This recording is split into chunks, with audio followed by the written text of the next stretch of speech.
Ameen rounds உங்களை அன்போடு வரவேற்குது. நாம் இப்போ சைக்காலஜியை தமிழில் பார்த்துக்கிட்டு இருக்கிறோம். அதில் நாம் இப்போ பார்க்க போகிறது உள்ள கிளர்ச்சி. மனித மனம் என்பது பெரிய மாயமாகவும் மர்ம கோட்டையாகவும் இருந்தாலும் அதில் எத்தனை குமுறல்கள், கொந்தளிப்புகள், கிளர்ச்சிகள் தோன்றுது தெரியுமா? சினம் பிறக்குது, அச்சம் உண்டாகுது. இப்படி எத்தனை விதமான அனுபவங்கள், சினம், அச்சம், காதல், காமம், துக்கம், வெறுப்பு, சந்தோஷம் முதலியவர்களுக்கு உள்ள கிளர்ச்சிகள் தான் என்று பெயர். உள்ள கிளர்ச்சினா எப்படி சொல்லலாம்? மனவெழுச்சி, எமோஷன் சொல்லலாம், எந்தூசியாசம் சொல்லலாம், ஜீல், வேகம்னு சொல்லலாம். பல வகையில் இது அழைக்கப்படுது.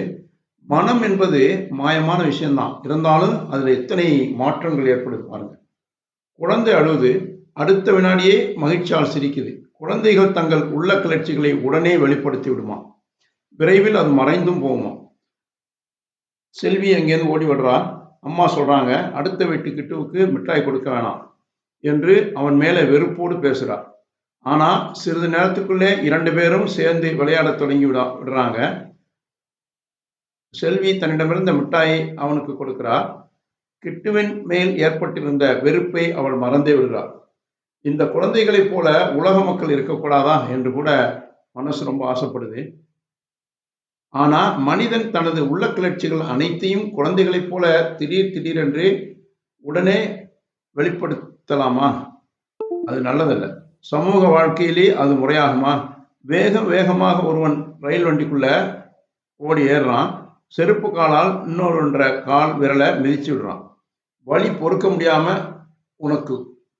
அவனுக்கு கோபம் பொங்கி வருது. வந்தவன் கன்னத்திலே அறையலாம் என்று கூட தோன்றுது. உடனே அடித்து விடலாமா அல்லது வாயில் வந்தபடியெல்லாம் அவனை பேசத்தான் செய்யலாமா?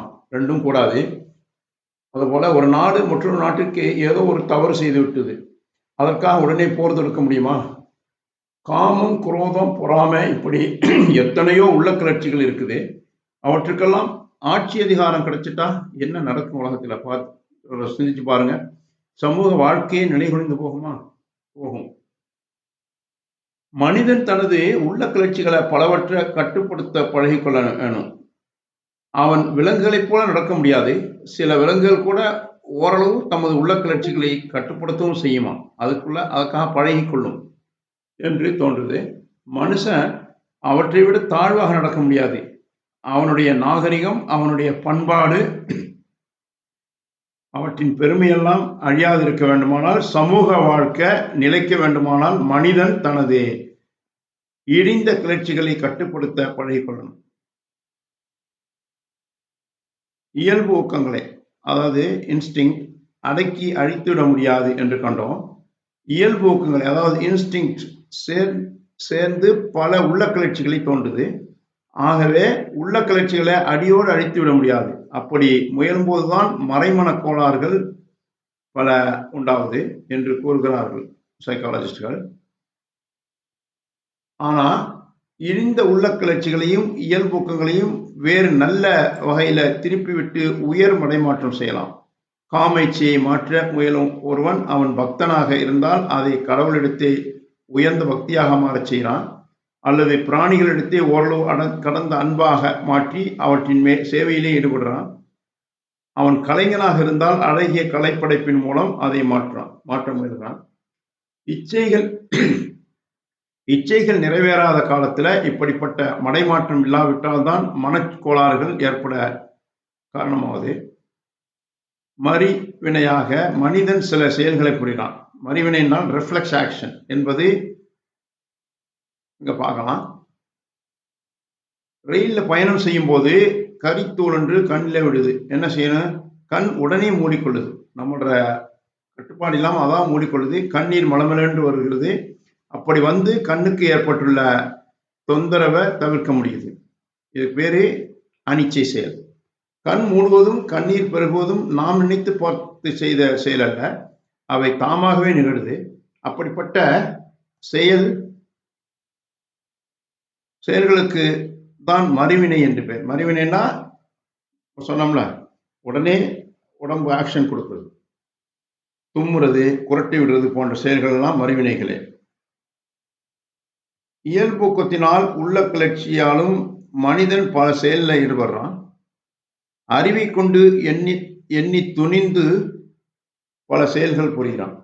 பழக்கத்தின் வலிமையான செயல்களை சிந்தனையின் தூண்டுதல் இல்லாது இயல்பாகவே செய்ய கற்றுக்கொண்டுகிறான். காலையில படுக்கையிலிருந்து எழுந்தது முதல் இரவு படுக்க போகும் வரை செய்யும் செயல்கள் பழக்கத்தின் பயனாக இயல்பாகவே நடைபெறுது. உண்பது, ஆடை அணிவது, நண்பர்களை வரவேற்று பேசுவது எல்லாம் பல நாட்களில் ஏற்பட்ட பழக்கத்தினால மனதின் தூண்டுதல் இல்லாமல் ஒழுங்காக அமையுது என்று வில்லியம் ஜேம்ஸ் என்ற சைக்காலஜிஸ்ட் சொல்றாரு. பழக்கத்தினால் செய்யும் வினைக்கும் மறுவினைக்கும் வேறுபாடு உண்டு.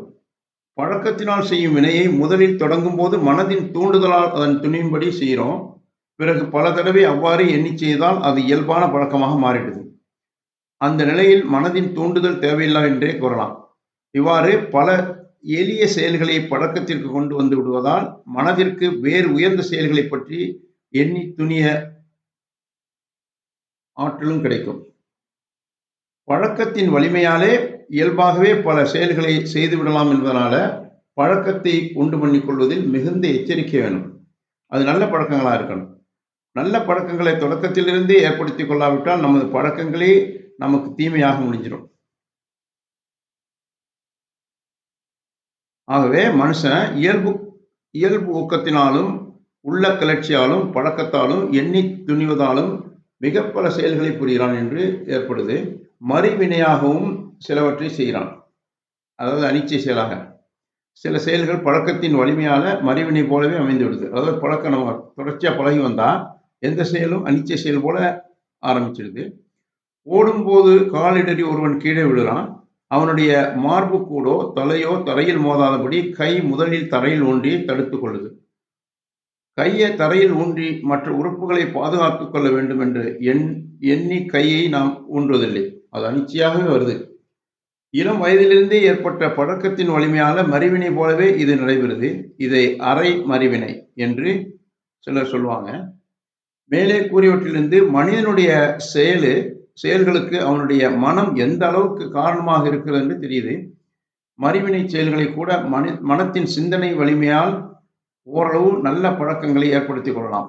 இயல்பூக்கமும் உள்ள கிளர்ச்சியும் உயர் மடைமாற்றம் பெற்று சிறப்பாக அமையுமாறு செய்யலாம்.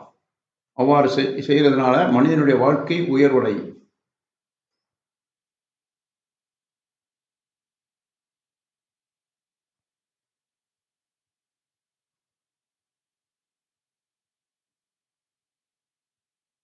Thanks for watching. Please subscribe our YouTube channel.